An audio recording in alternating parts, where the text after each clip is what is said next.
모자를 안 갖고 왔어요. 모자를 안 갖고 와가지고 머리 상태가 어떤지 잘 모르겠습니다. 너무 덥습니다. 네, K1300R을 시승을 해봤어요. BMW라는 모델 자체를 제가 막 안 좋게 표현한다, 아니면 현종아는 BMW 별로 안 좋아해, BMW랑 무슨 억하심정이 있나봐, 뭐 이런 생각을 하실지도 몰라요. 근데 제가 BMW하고 무슨 억하심정이 있겠습니까? 그치요? 근데 저는 이제 좀 객관적으로 그래도 좀 자동차 공학이라는 것에서 전공자의 한 명으로서 여러 가지를 이제 좀 뜯어서 살펴봤을 때, 과연 BMW라는 모델이 못 만든 모델이냐, 뭐 좀 하자냐? 아니에요. BMW라는 모델은 굉장히 잘 만든 모델인 건 맞아요. 단 제가 누누이 말씀드리지만 지나치게 고평가되어 있다라는 거예요. 즉 성능이라든가 완성도라든가에 비해서 지나치게 고평가돼서, 한마디로 지나치게 비싸다는 얘기예요. 이렇게 비쌀 필요가 없는 바이크인데 이렇게 비싸게 판다. 근데 뭐 자본주의 사회에서 그게 능력 아니냐 라고 얘기한다면 할 말 없습니다. 예. 제가 생각하는 BMW는 그런 거예요. 참 디자인 능력이 탁월하다. 정말 디자인 능력이 탁월하구나라는 생각은 해요. 왜냐하면 일제 4대 메이커들이 구현해내지 못하는, 그 사람들 일제가 갖지 못하는 디자인 능력은 있는 것 같습니다, 실제로. 그래서 어디다 갖다 놔도 소위 얘기하는 가오를 잡을 수 있는, 그리고 디자인빨로 먹고 들어가는, 그리고 굉장히 그 시대의 선진적인 디자인, 이걸 구현해내는 그런 메이커임에는 분명하다. 그거는 참 인정을 합니다. 그런데 한간에 좀 얘기들을 아마 인터넷상에서 그걸 누가 유포시켰는지 모르겠습니다만은, 뭐 우주명차 뭐 이런 그런 단어들이 이렇게 떠돌면서, 그럼 도대체 그럼 객관적으로 어디가 어떻게 우주명차인가 설명을 해봐라. 그러면 다른 많은 일제나 아니면 유럽제나 이런 것들과 다 비교 테스트 한 다음에 그런 소리를 하는 것인가? 그건 좀 의문입니다. 제 생각에는, 제 생각을 지금부터 말씀드리자면, 제가 물론 중고 바이크입니다. 48,000 정도 탄 그 정도의 중고 바이크고요. 그렇다고 해서 압축비가 그렇게 빠지거나, 모터사이클 자체가, 바이크 자체가 좀 이상하거나 이런 차는 아닙니다. 아직도 정상적인 엔진 미션 돌아가고요. 엔진 출력적인 부분에서는, BMW 관계자들한테 미안하지만,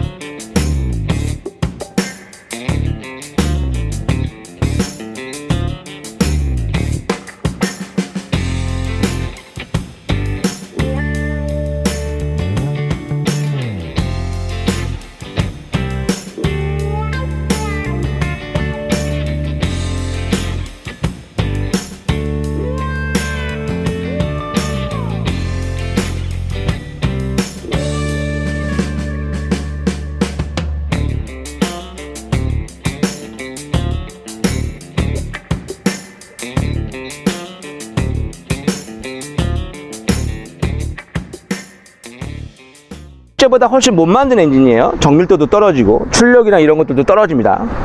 그럼 그렇다고 해서 내구성이 일제보다 좋으냐? 그렇지 않습니다. 내구성 자체도 일제하고 일제보다 못했지, 그렇게 일제와 비교해서 뛰어난 내구성을 갖고 있다? 전 그렇게 생각하지 않습니다. 실제로 내구성도 별로이다.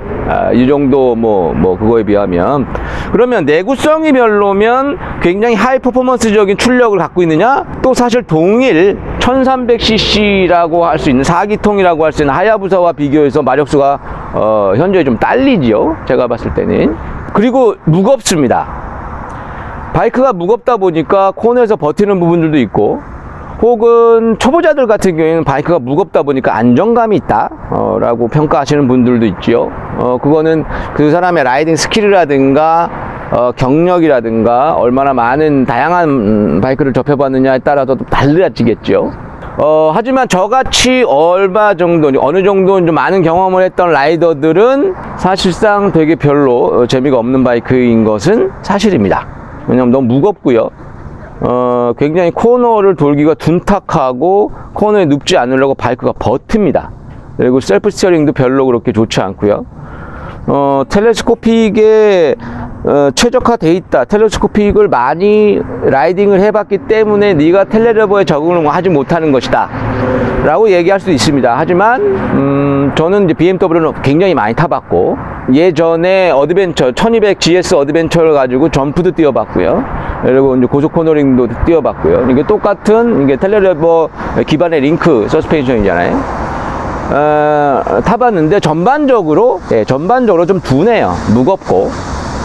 그런 부분들은 사실상 BMW에서 이 BMW가 가지고 있는 서스펜션 시스템에 대해서 굉장히 자부심을 가지고 있죠. 그리고 뭐 그 일제와 차별화되어 있는 뭐 고품질의 서스펜션이다 라고 선전을 많이 하고 홍보하고 그렇죠. 근데 제가 봤을 때는 과연 경쟁력 있는 서스펜션이냐? 전 그렇지 않습니다. 이 가격대라면 저는 텔레스코픽이 훨씬 더 뭐 정비라든가 이런 부분들이, 그리고 무게적인 측면, 이런 측면들에 비해서 일제보다 한 그리드 밑에 단계의 바이크다라는 생각이 들어요. 동급 리터급에 비하면. 그런데 처음에 2000년대 초반까지만 해도 BMW가 가지고 있는 뭐 올린즈라든가 뭐 요즘에 많이 올린즈는 많이 이제 텔레스코픽이나 뭐 모노쇼크라든가 이런 것도 많이 바뀌었죠.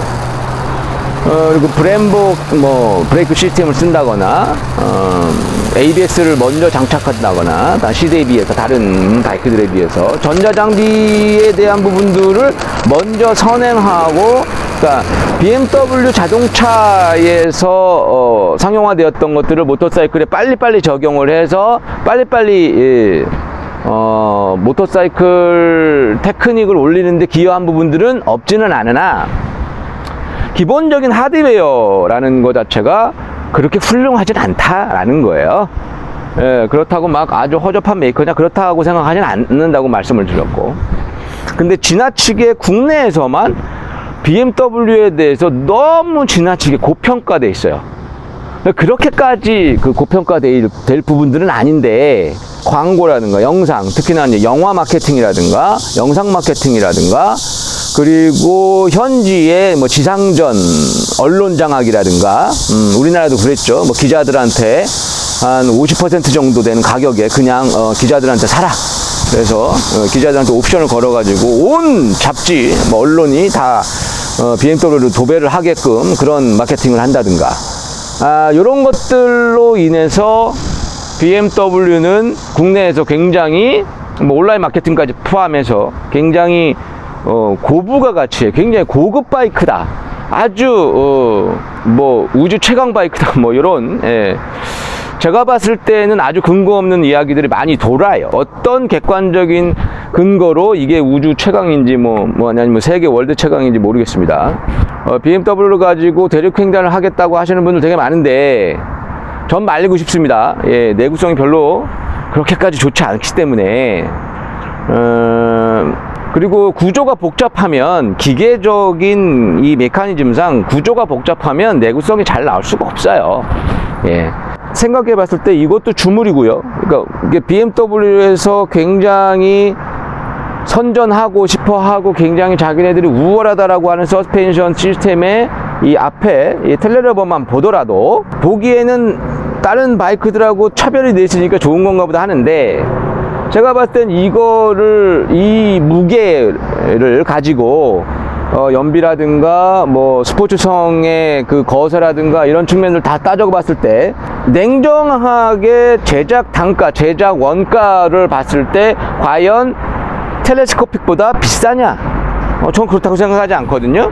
그런데 뭔가 특별한 것처럼 이야기를, 그러니까 어떤 그 스토리텔링을 한다든가 아니면 마케팅적으로, 영상학적으로 그렇게 해서 굉장히 아주 높은 퀄리티의 메커니즘인 것 같이 홍보를 했죠. 근데 제가 봤을 때 그건 성공한 것 같아요. 그런데 그 BMW에서 많이 설명을 하는, BMW에서 많이 막 설명을 하잖아요. 텔레스코픽에 비해서 고속 직진성, 안정성이 좋고 핸들이 털릴 위험성이 거의 없다, 뭐 이렇게 홍보를 하죠.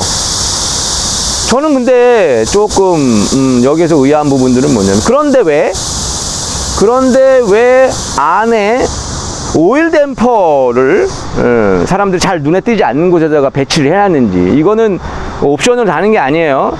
K1300R 같은 경우에는 아예 그냥 처음부터 이 오일 댐퍼가 장착이 돼서 나옵니다. 그런데 구글이라든가 아니면 인터넷상에, 그리고 기자들한테, 프레스들한테 제공되는 보도자료 중에서 이 오일 댐퍼가 순정으로 장착되어 있다는 얘기는 단 한마디도 저는 들어본 적은 없어요. 어디서 봐야 잘 봤다고.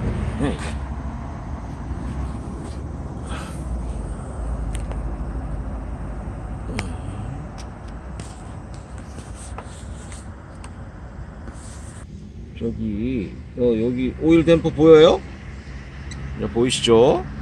일반 분들이 잘 모르시는데,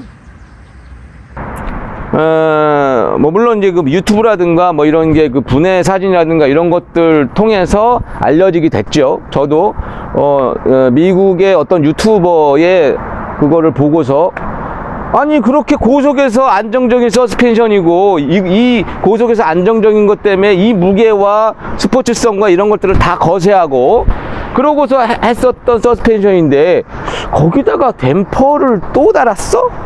왜? 자신이 없었어? 너희들의 기술이 자신이 없었나? 막 이런 생각도 좀 들고요. 좀 사실 BMW 본사 분들하고 이거에 대해서는 한번 토론을 해보고 싶어요. 야, 니네들이 그렇게 자신이 때문에 이 시스템이, 텔레러버가 고속에서 그렇게 안정감이 있다며, 근데 오일 댐퍼는 왜 달았니? 이것도 분명히 소비자들한테 코스트로 이게 전가가 될 텐데 말이죠. 예, 그래요. BMW의 텔레러버, 패럴러버 시스템이 그럼 아예 단점만 있느냐? 그렇진 않아요.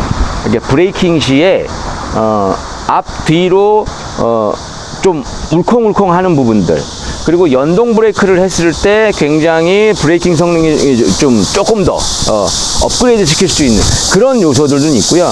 장거리를 갈 때 스프링하고 오일하고 따로 분리되어 있기 때문에 열을 덜 받고요. 예.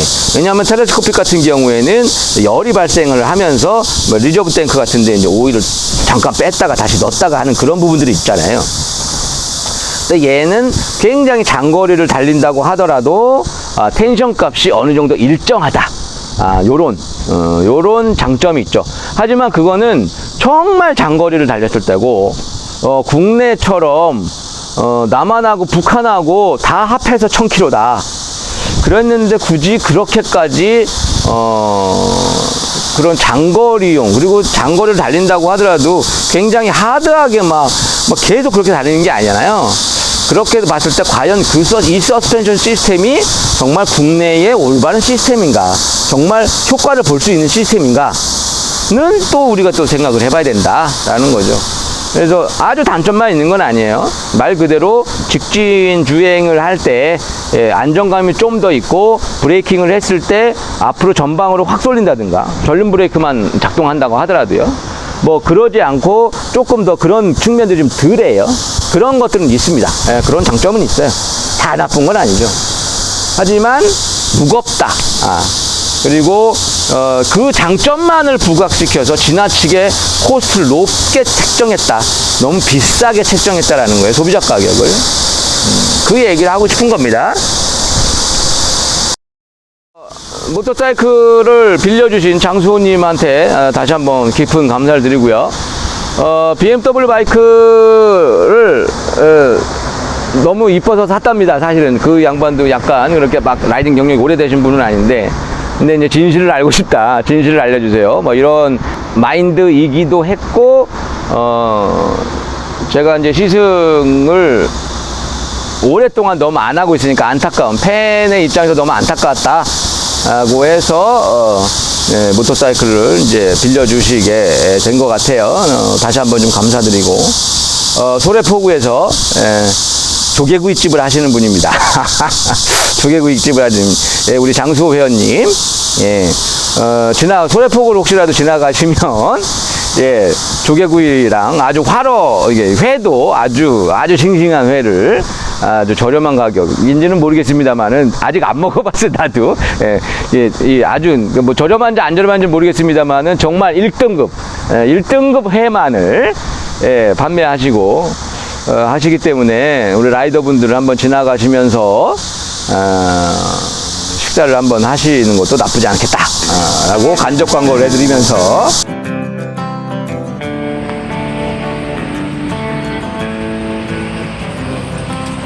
장어다. 아이고 인사해야지 인사.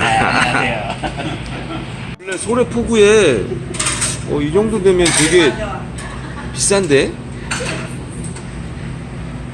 저는 찍지 마시. 모터사이클을 빌려주신 장수호님, 우리 회원님의 회입니다. 회. 요 세트가 30,000원이랍니다. 굉장히 싸지 않습니까 이게? 네, 맛있습니다. 전문가가 떴어요. 그러니까. 20년 경력 전문가. 이거 한번 먹어보고. 매운탕 내 스타일이야. 이런 거 좋아하는 사람 많이 맛있어. 있어요. 맛있어요 진짜로. 맛있어.